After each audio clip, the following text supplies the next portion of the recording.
मैं हूं अंकित अवस्थी। चर्चा बुलेट ट्रेन की इसलिए क्योंकि इंडिया और जापान की मदद से भारत के अंदर एक बुलेट ट्रेन का निर्माण हो रहा है। बुलेट ट्रेन ट्रैक चलेगा अहमदाबाद से लेकर के मुंबई के बीच में। ये जो चर्चा है ये आज बहुत बड़ी चर्चा बन चुकी है, क्योंकि 2015 में अनाउंस हुआ प्रोजेक्ट 2026 तक भी चालू नहीं हो पाया है। सवाल काफी सारे बने कि ऐसा क्यों नहीं हो पाया है, लेकिन बड़ा सवाल ये कि आज आप और हम चर्चा कर क्यों रहे हैं। क्योंकि जापान के एक पूर्व मंत्री, जिसके समय पर ये कभी घोषणा हुई थी, वो भड़क गए हैं, और भड़कने का बड़ा कारण उन्होंने भारत सरकार को जिम्मेदार ठहरा दिया है। कहा है कि भारत के मंत्री बयानों से पलटते रहते हैं। इस बात से भारत के अंदर राजनीति गर्मा गई और लोगों के मन में बुलेट ट्रेन का जो ख्वाब है कि बुलेट ट्रेन की वायबिलिटी अपने आप में एक बड़ा चर्चा का विषय रहा है कि इतने करोड़ खर्च करके आप एक ट्रेन चलाने का जो सफर कर रहे हैं, जिसके लिए कर्जदार बना है भारत 4.5 ट्रिलियन येन का, क्या वो वाकई में वायबल है। वो बहस तो अब तक थी ही थी। अब उसके बाद में एक बड़ी बहस और जुड़ गई कि आपको तो जापान वाले भी ठीक से नहीं देखते, जिन्होंने इस काम को किया वो तक ठीक से नहीं देखते। तो आज के सेशन में इस बात का जिक्र और चर्चा इस बात की कि भारत ने इस देरी का जिम्मेदार किन्हें ठहराया है। क्या वाकई में भारत जापान के संबंध इस बुलेट ट्रेन की वजह से खराब हो रहे हैं? क्या वाकई में भारत के लिए यह बहुत गलत सौदा साबित हो गया, क्योंकि इस काम के लिए भारत ने जापान से कर्जा तो लिया, लेकिन खुशी इस बात की मनाई कि हम कर्ज तो ले रहे हैं लेकिन ब्याज बहुत कम लगेगा। लेकिन कर्ज कर्ज होता है, आपको चुकाना तो पड़ेगा, और चुकाना जब पड़ेगा तो क्या भारत इतना कमा पाएगा जितना चुकाने के लिए हमारे सामने स्थितियां बन रही हैं। इसी वजह से अपोजिशन सरकार पर लगातार सवाल दागकर सवाल कर रहा है। विदेश मंत्रालय की तरफ से सफाई आ गई है। आज की वर्तमान स्थिति क्या है, कहां चल रही है बुलेट ट्रेन की तैयारी, कितना हो चुका है, क्या थी परेशानी, जापान के साथ भारत की क्या स्थिति, सारी बातें आज के इस सत्र में चर्चा करते हैं। सबसे पहले भारत के बुलेट ट्रेन प्रोजेक्ट की देरी की, जिसके चलते जापान के पूर्व न्याय मंत्री हिदेकी माकीहारा ने भारत पर गंभीर आरोप लगा दिए। उन्होंने कहा कि देरी की सबसे बड़ी वजह भारतीय मंत्री का रवैया रहा है। हालांकि उन्होंने मंत्री का नाम नहीं लिया, लेकिन जिस समय ये मंत्री थे, अश्विनी वैष्णव फिलहाल के लिए मंत्री हैं, और उनके ऊपर रेल मंत्री की जगह रेल मंत्री होने का अपोजिशन बहुत बार आरोप लगाता रहता है। इन्होंने कहा कि मैं खुद प्रोजेक्ट से जुड़ा रहा हूं, जापानी टीम ने पूरी मेहनत की लेकिन उम्मीद के मुताबिक नतीजे नहीं मिले, भारतीय पक्ष ने वादे पूरे नहीं किए, समझौते से पीछे हट गए, अपने हिसाब से शर्तें बदलते रहे, इसी वजह से प्रोजेक्ट आगे नहीं बढ़ा। माकीहारा ने Mumbai Ahmedabad bullet train project को लेकर यह बात कहते हुए कहा कि प्रधानमंत्री नरेंद्र मोदी और जापान के पूर्व पीएम शिंजो आबे, जो अब जिंदा भी नहीं है, ने 14 सितंबर 2017 को इस प्रोजेक्ट का इनॉग्रेशन किया था।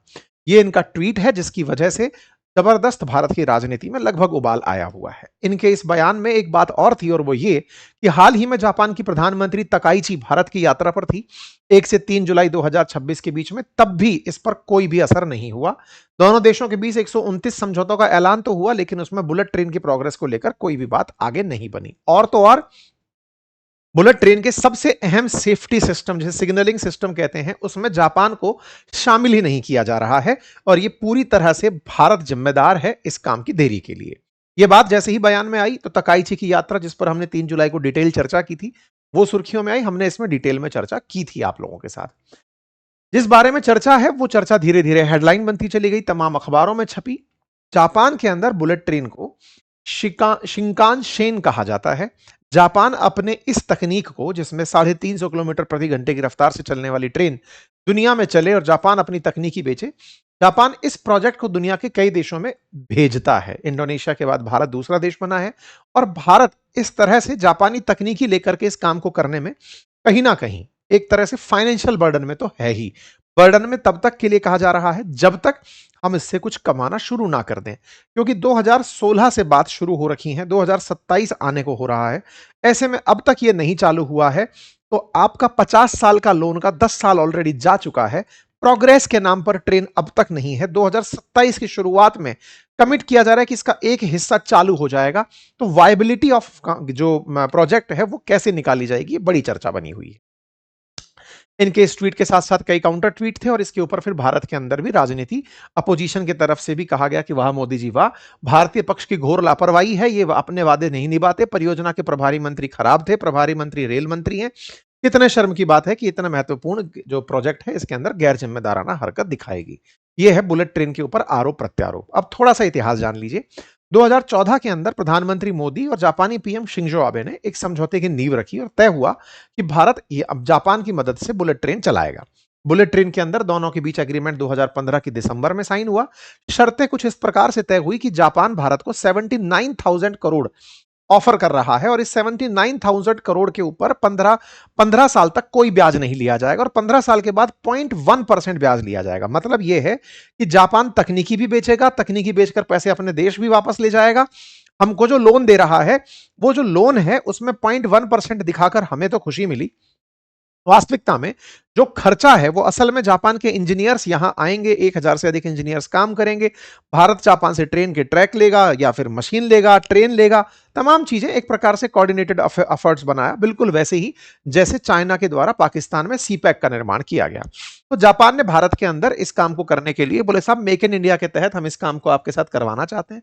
508 किलोमीटर लंबा ट्रैक बनाने की बात हुई, जिसकी उस समय लागत 97,000 करोड़, 1 लाख करोड़ आसान भाषा में पकड़िए, इतनी तय हुई। जापान को तय करना था कि वो 79,000 करोड़ इसमें देगा, यानी प्रोजेक्ट लागत का 80%। अभी आगे बढ़े उससे पहले जान लो कि ऑलरेडी ये 2 लाख करोड़ का प्रोजेक्ट बन चुका है, यानी कि इस प्रोजेक्ट के देर होने से ऑलरेडी 2 लाख करोड़ का बजट तय हो चुका है, यानी कि ऑलरेडी डबल द प्राइस पर यह जा चुकी है।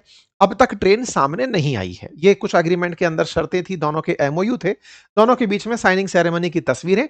इसी समय पर फिर मीडिया में खबर चलने लगी कि कहीं भारत इसकी वजह से कर्ज में तो नहीं चला जाएगा। इस तरह की बातें होने लगी कि भाई अल्टीमेटली 980 अरब रुपए का रेल प्रोजेक्ट लेने की क्या भारत की वाकई में जरूरत थी? इस तरह के सवाल उठने शुरू हुए। चर्चा हुई कि सब जापान तो आराम से वायबल तरीके से चला ही रहा है, जापान तो 1964 से यह काम कर रहा है, तो भारत को भी कर ही लेना चाहिए। ऐसा करते हुए 350 किलोमीटर प्रति घंटे की रफ्तार की ट्रेन को 12 स्टेशनों से होकर गुजारने की बात हुई। मुंबई से अहमदाबाद रूट तय हुआ, 505 किलोमीटर निर्माण की बात हुई। अनुमानित लागत लगभग 1 लाख करोड़। बनाने का समय तय हुआ कि हम 6 साल में बना देंगे, यानी 2023 में बनाकर तैयार कर देंगे। आप 2026 में अभी सुन रहे हैं, 2027 तक भी इसका फर्स्ट पार्ट चालू हो जाए, इसमें भी डाउटफुल मामला चल रहा है। कुल मिलाकर इस प्रोजेक्ट पर खर्चे होने लगे। बकायदा एक national high speed rail corporation निर्मित किया गया, जिसका काम था कि इसके प्रॉपर तरीके से मैनेजमेंट करेगा। बकायदा इसके लिए एक एक्ट के तहत, कंपनी एक्ट के तहत इसके लिए एक कंपनी बनाई गई। प्रोजेक्ट के अंदर 25,000 लोगों की जरूरत पड़ने की बात हुई। इसमें लोकोमोटिव ड्राइवर भी थे, गार्ड, स्टेशन स्टाफ, 4,000 लोग उस तरह के चाहिए थे। प्रोजेक्ट स्टार्ट करने से पहले जापान में 1,000 से ज्यादा इंजीनियरों, वर्क लीडर, टेक्नीशियंस को ट्रेनिंग दी जाएगी, यह तय किया गया।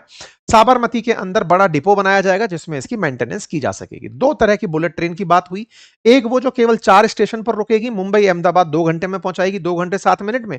और एक एक्सप्रेस हाई स्पीड ट्रेन होगी जो 2 घंटे 58 मिनट यानी 3 घंटे के अंदर 12 स्टेशनों पर रुकती हुई मुंबई अहमदाबाद पहुंचेगी। क्या यह फायदे की बात थी? फायदे की बात इसलिए कही जा रही थी क्योंकि इस तरह से फ्लाइट से भी अगर किसी को मुंबई से अहमदाबाद जाना हो तो 1 घंटे से कम की फ्लाइट के लिए भी 2 घंटे पहले चेकिंग बोर्डिंग करनी पड़ती है, फिर भी आपको अल्टीमेटली ट्रैवल टाइम में समय लगता है। बोले ये उसको बचाएगी। बस और ट्रेन से, बस और हवाई जहाज से कम समय के अंदर ये पहुंचाती है। ऑलरेडी जो ट्रेन चलती हैं वो 6 घंटे का समय लेती हैं, तो बोले आधे समय में ये काम पूरा कर देगी। ठीक है साहब।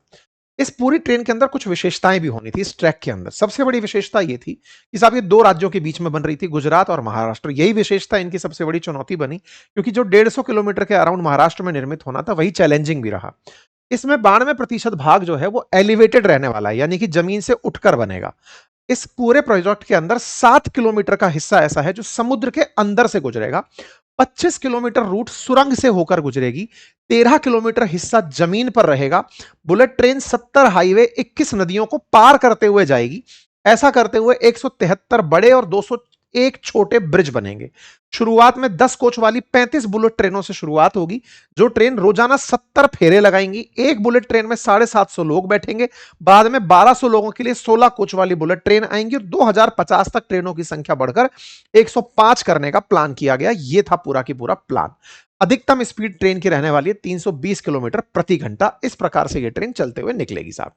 तुलना अगर की जाए तो हाई स्पीड ट्रेन 2 घंटे 7 मिनट का सफर करेगी, तो ये प्लेन से कम समय में पहुंचाएगी, क्योंकि प्लेन 1 घंटा 15 मिनट उड़ने का समय लेता है, 2 घंटे आपको एयरपोर्ट में चेक इन और चेकआउट के समय का जो समय लगता है उसके बीच का समय लगता है। तो तुलनात्मक रूप से समय बचाएगी। बोले ये आइडिया है।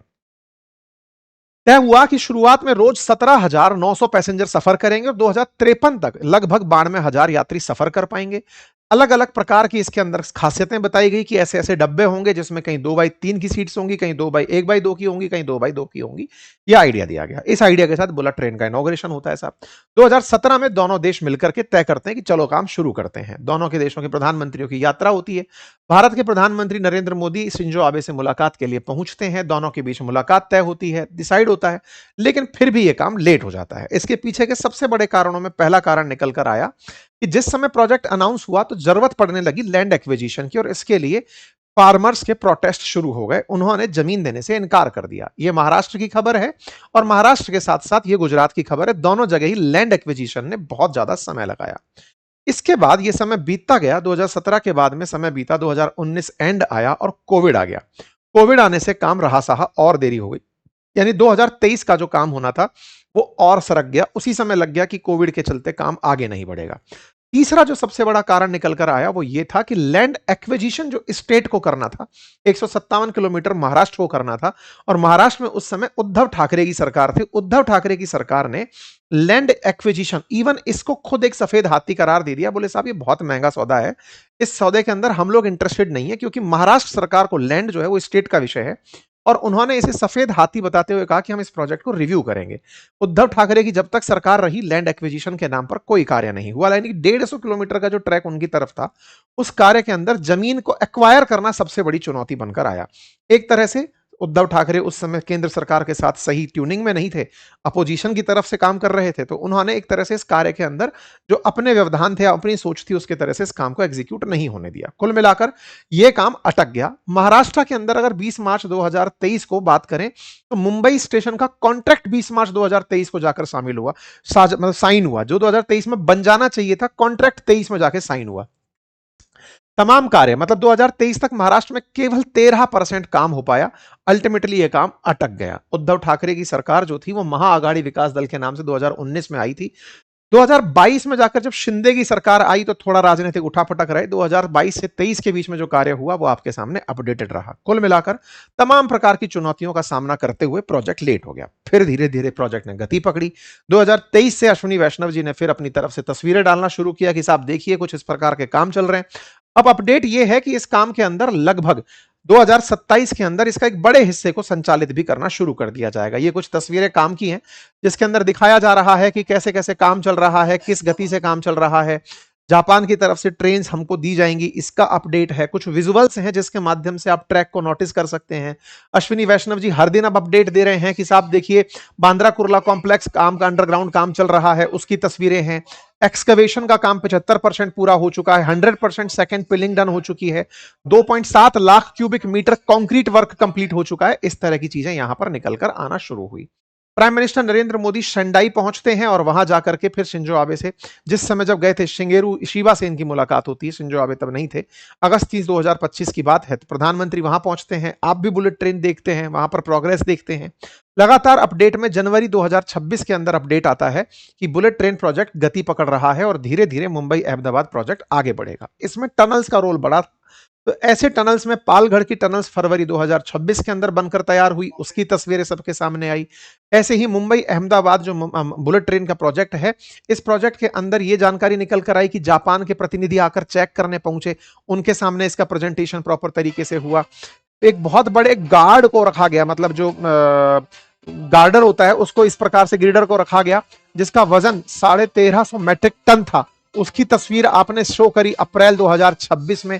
यानी प्रोजेक्ट के अब लगभग अपडेट आते रहते हैं। इनकी तरफ से अपडेट्स में अगर देखा जाए तो विखरोली के साथ ही इस प्रकार का काम होता हुआ दिखाया गया। कुल मिलाकर के अब जब जानकारी बाहर आती है कि ट्रेन कुछ इस प्रकार से दिखेगी, मई 2026 में एक तस्वीर निकलकर बाहर आई और तय हुआ कि मुंबई के अंदर एडवांस प्रोजेक्ट अब तेजी से चल रहा है और जल्दी ही इस काम को पूरा कर दिया जाएगा। जुलाई 11 को अपडेट निकलकर आता है कि मुंबई अहमदाबाद जो हाई स्पीड रेल रोड है, इसमें सूरत और बिलीमोरा के बीच वाला जो पैच है, इसको 2027 के अंदर शुरू कर दिया जाएगा।